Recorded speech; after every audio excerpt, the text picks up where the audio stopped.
Kim Sun-ja adalah salah satu pembunuh berantai wanita paling terkenal di Korea Selatan.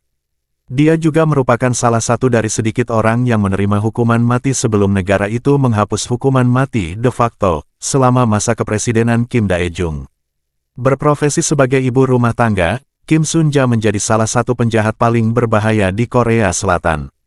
Bagaimana seorang ibu rumah tangga bisa berubah menjadi pembunuh berdarah dingin? Sebelum kita lanjut, perkenalkan, nama saya Harry. Jangan lupa subscribe karena saya akan bagikan video berdasarkan kisah nyata, dan juga nyalain notifikasinya agar tidak ketinggalan video kisah horor lainnya. Kalau udah siap, langsung aja kita mulai kisah nyata berikut ini.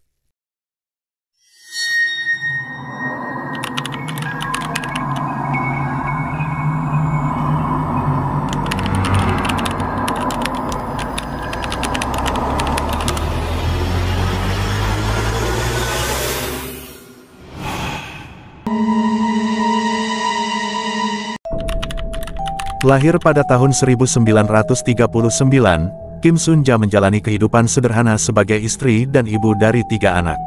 Suaminya bekerja sebagai pelukis dengan penghasilan pas-pasan. Menurut beberapa orang yang mengenalnya, awal kejahatan Kim Sun-ja dimulai saat dia kecanduan judi dan sering mengunjungi kabaret. Keserakahan dan ketidakpuasan dengan kehidupan sederhana membuatnya mengambil langkah-langkah drastis. Antara tahun 1986 hingga 1988, Kim Sun-ja diketahui membunuh 5 orang di tempat umum. Kejahatannya baru terungkap sebulan setelah korban kelima ditemukan. Dari 5 korban tersebut, 2 adalah teman dekatnya dan 3 lainnya adalah anggota keluarganya, termasuk ayahnya sendiri. Korban pertama adalah teman Kim Sun-ja bernama Kim Gi-hwan. Pada tanggal 31 Oktober tahun 1986, mereka berdua mengunjungi tempat pemandian umum wanita. Di sana, Kim Sun-ja memberikan minuman kesehatan kepada Gi-hwan, sesaat setelah meminum yang kemudian merasa kram dan kesulitan bernapas. Setelah pingsan, Gi-hwan dibawa ke rumah sakit dan dinyatakan meninggal dunia. Pada saat itu, otopsi dianggap tabu di Korea, sehingga kematiannya tidak diselidiki lebih lanjut meskipun perhiasannya hilang. Pembunuhan kedua terjadi pada bulan April tahun 1987. Korban kali ini adalah Jeon Sun-ja, teman lainnya.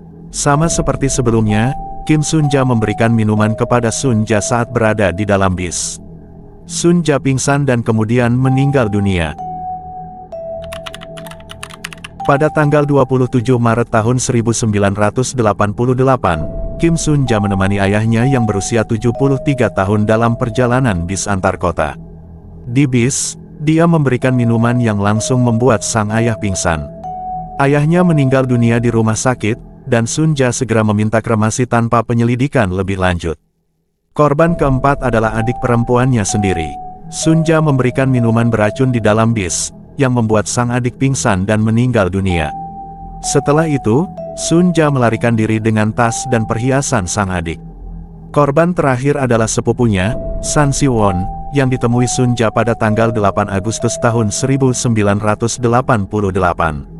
Sun-ja, yang berutang pada Si-won, menawari minuman yang ternyata beracun. Si-won meninggal dunia dengan cara yang sama seperti korban-korban sebelumnya. Kejahatan Kim Sun-ja akhirnya terbongkar setelah keluarga korban kelima setuju untuk melakukan otopsi. Dari hasil otopsi, ditemukan bahwa korban meninggal karena racun sianida. Polisi kemudian melakukan otopsi pada korban sebelumnya dan menemukan pola yang sama.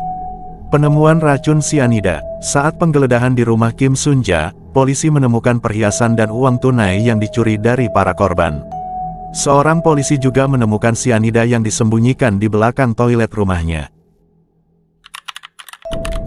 Dengan bukti-bukti yang ada, Kim Sun-ja didakwa sebagai dalang di balik kematian-kematian tersebut. Meskipun menyangkal semua tuduhan, Mahkamah Agung menjatuhkan hukuman mati pada tahun 1989. Dia dieksekusi di penjara Daejeon pada Oktober tahun 1997, bersama dengan 22 penjahat lainnya sebagai bagian dari eksekusi terakhir di Korea Selatan. Pesan moral, kisah Kim Sun-ja mengingatkan kita akan bahaya dari keserakahan dan kecanduan. Tindakan yang didorong oleh keinginan untuk mendapatkan keuntungan dengan cara yang tidak jujur dan melanggar hukum, dapat membawa dampak yang menghancurkan bagi diri sendiri dan orang-orang di sekitar kita. Penting bagi kita untuk selalu menjalani hidup dengan integritas dan menjaga nilai-nilai moral, serta mencari bantuan ketika menghadapi masalah kecanduan atau tekanan hidup. Terima kasih untuk kalian yang sudah menonton sampai habis. Jangan lupa like jika kalian suka dengan video ini.